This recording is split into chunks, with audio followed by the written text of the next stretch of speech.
It's got me thinking, can pain actually have a positive influence on the creative process? It is before 8 o'clock in the morning on a Saturday, and I've done several 12-hour days. So for a pain sufferer, it's probably not the best thing to be on the train on the way to Birmingham already. But I am, because I'm going to go meet Emily Maguire, who's a singer-songwriter, who's kindly going to let us sneak into her rehearsals this afternoon, because she's got a gig this evening. And she's a chronic pain sufferer. Hi, excuse me, is this the right way to the rehearsal rooms? Yes, it's just here. Oh, brilliant. One of my conditions is fibromyalgia, which Emily has too. This can cause intense pain, fatigue and loss of mobility. Yet Emily writes the most beautiful and uplifting songs. Right, here we go. It's hard for anybody who uses a wheelchair to sneak anywhere, but I am going to give it a go.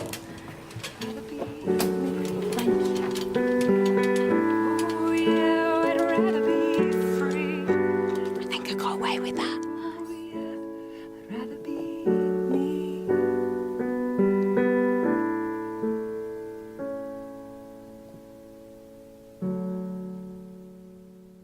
That was beautiful. Thank you so much, Emily. Wow.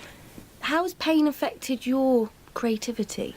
I found it to be probably the most powerful energizer that I've experienced, really. I suppose it gave me a feeling of urgency about writing. Partly, yes, because of needing to be distracted, because being in constant pain can be incredibly distressing and frustrating. And I just knew that if I allowed those feelings to sort of take control, then I was done for. You know, down that path leads depression and losing the will to really carry on.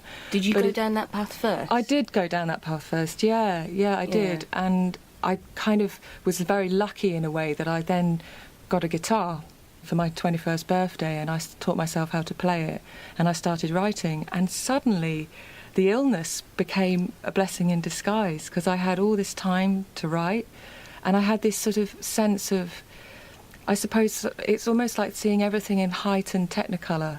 The fact that you're in physical pain all the time gives you this sort of, I don't know, it made everything, it was like the colours were brighter, everything I felt was more powerful, it was more intense, and I was putting that into the songs. It's fascinating, isn't it? Because it almost sounds like the pain gave you a positive, which drove you somewhere with your music that you wouldn't have had without that agony. Absolutely, yeah.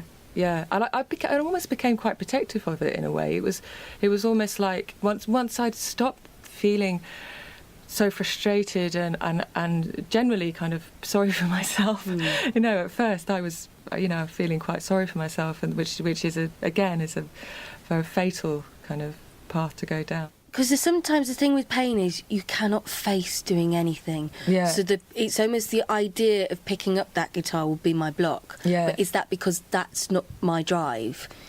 So was there an excitement that then enabled you to pick it up and play?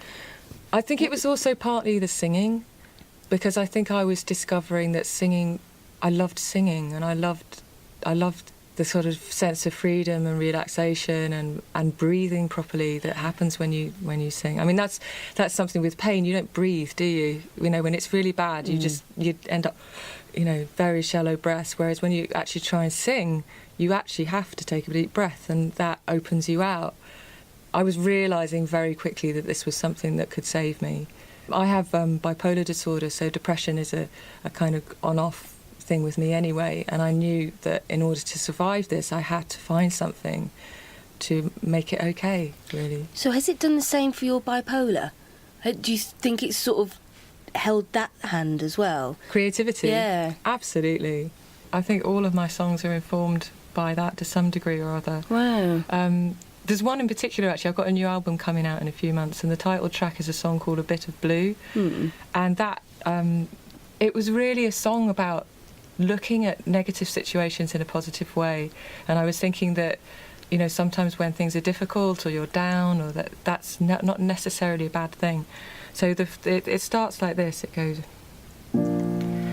bit of blue, enough to stain these clouds a better hue. It was quite startling to hear Emily talk about pain in such a positive viewpoint, because I rarely see pain as an enabler. It's usually something I'm really fighting against. But I do agree with Emily that things can change day to day, and that's not a bad thing. Pain has its own journey.